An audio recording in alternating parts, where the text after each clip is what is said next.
Now this is a little bit of a different video today, but I'm talking about Jesus walking on the sea in the fourth watch of the night, and how it shows elements of a rapture type of event. So I want to share some of the scriptures with you about Jesus walking on the sea. And when he had sent the multitudes away, he went up into a mountain to pray.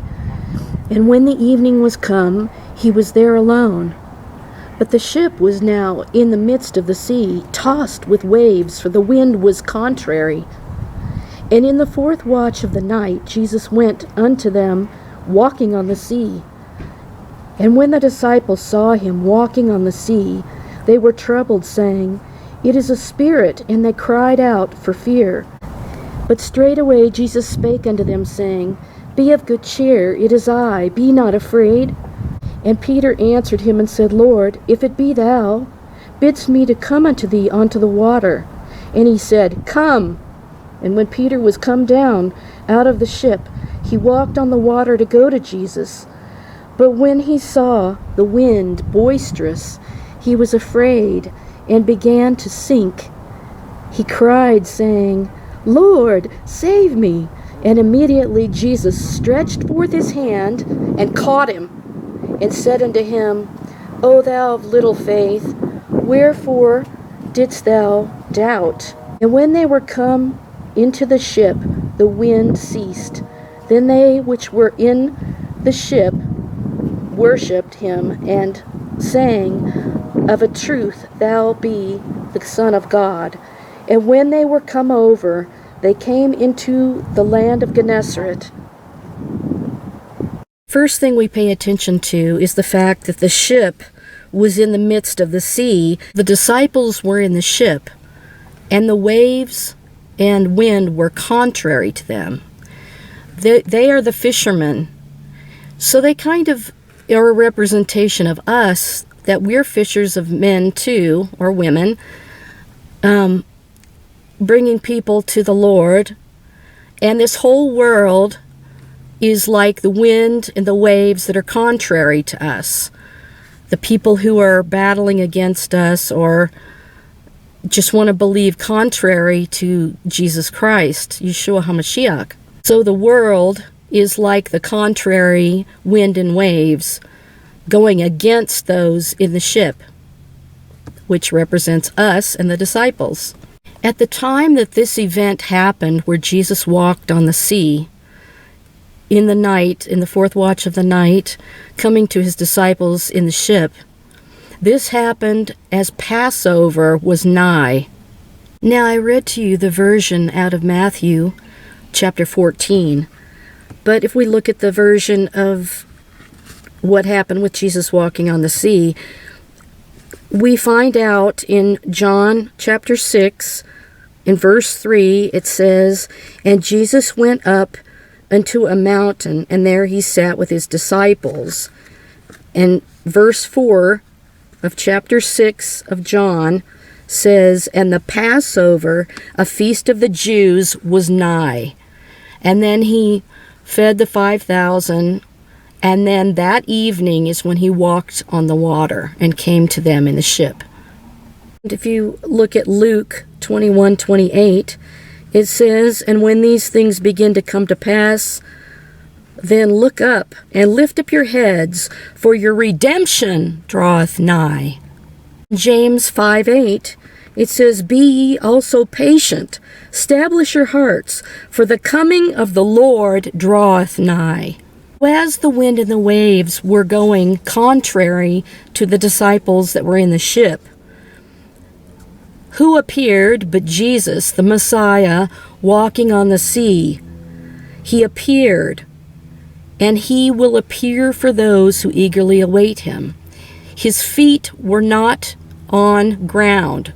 He was walking on the sea, so basically he was floating in midair, walking on the water. It reminds me of when he resurrects the dead. They rise up first, they're suspended in the air, then we who are alive and remain shall be caught up together with them in the air. Our feet will not touch the ground. They'll be up off the ground and will go up into the air to meet the Lord in the air.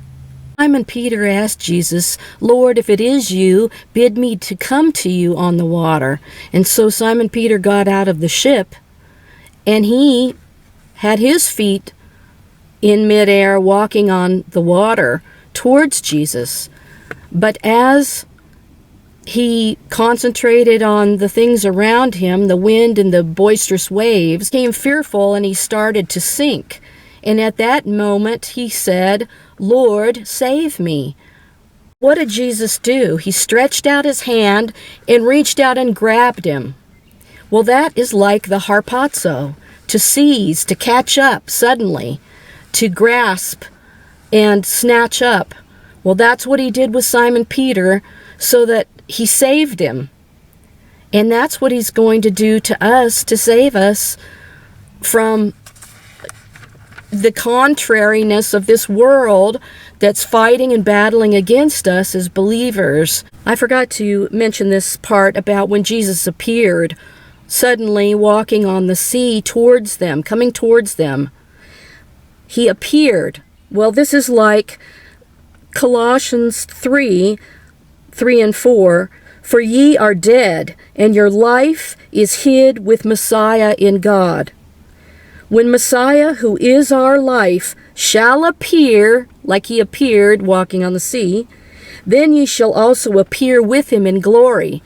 And of course, like I said, this happened as Passover drew nigh. Of course, we know that he shall appear a second time for those who eagerly await him, like we are watching and waiting for the Lord in the rapture and the resurrection.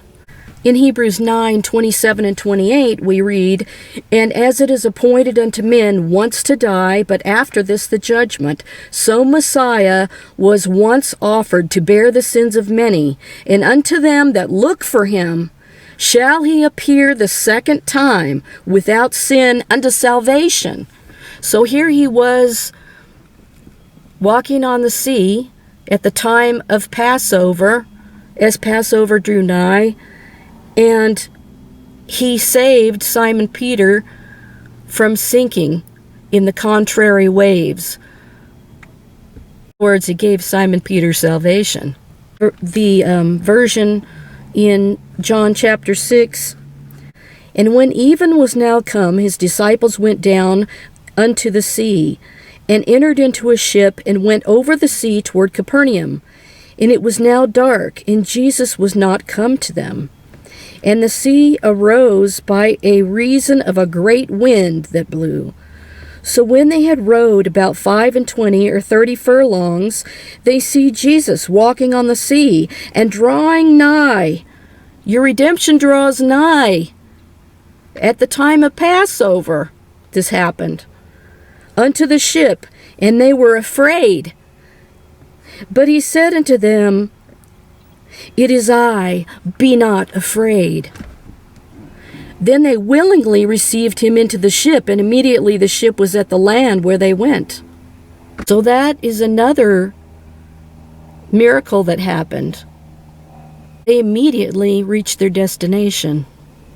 Now Simon Peter's words in Matthew 14:28, And Peter answered Jesus and said, Lord, if it be thou, bid me to come unto thee on the water. And Jesus said to him, Come. And when Peter was coming down out of the ship, he walked on the water to go to Jesus. So Jesus told Simon Peter, as he walked on the water at Passover, Come. And Simon Peter came to him, and his feet were not touching the ground. They were walking on the sea. How does that compare to Revelation chapter 4, verse 1 with John? After this I looked, and behold, a door was open in heaven, and the first voice which I heard was as it were of a trumpet, talking with me, which said, Come up hither, and I will show thee things which must be hereafter. So he told John, Come up hither. And to Simon Peter, who was in the ship, said, "Come." And then his feet left the ground. They were not touching the land, but he was suspended, walking on water, going towards the Lord. Simon Peter saw the wind boisterous. He was afraid, and beginning to sink, he cried, saying, "Lord, save me." That's the salvation. And immediately, Jesus stretched forth his hand and caught him. That's like the harpazo, the snatching away of believers, the grasping to save, to protect that which belongs to the Lord at that moment. He stretched forth his hand and caught him, and said unto him, "O thou of little faith, wherefore didst thou doubt?" And a lot of people are doubting the rapture is real, but he's telling us the rapture is true. He's telling us he's going to grasp us with his hand and take us to be where he is and save us. So he grasped him by the hand and snatched him like the great snatch of the harpazo. We say again that this happened as Passover drew nigh. Then, after the Lord took him by the hand, what did they do? They got up inside the boat, which is like the ark, and he's with the ark. And what happens is everything was restored. It's like the resurrection where people are restored because they're safe in the ark, because the Lord saved them. So they're in the ship, and the wind ceased. It was no longer contrary, because guess what? The ship went to Gennesaret, which happens to mean Garden of the Prince, and it also means Garden of Riches. One of the really neat things I revealed in my book, The Almond Tree, Aaron's Rod, the Messiah King of Israel, they were at the land, and they were suddenly at their destination, and they came to the Garden of Riches, paradise. It's all so perfectly beautiful and clear. Passover was drawing nigh, and your redemption draws nigh. And we call out to the Lord, "Save us, Lord." And he'll reach out and snatch those who call upon his name, because it says, "Those who call upon the name of the Lord shall be saved," just like Simon Peter was saved. It's just a beautiful picture of the resurrection where things are restored, the bodies are restored, and the salvation that he brings to those that are his.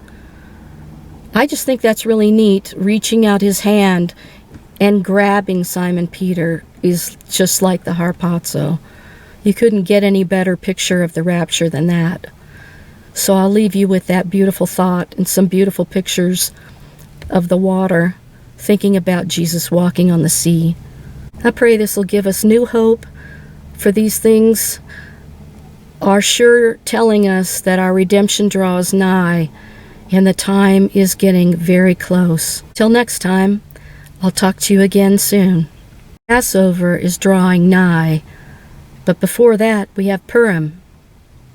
And we know that they're expecting a Messiah to appear in Israel, and that is not Jesus. Unless he does appear, but they've picked someone else. Jesus' miracle of walking on the sea is another picture of our redemption that draws nigh.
you.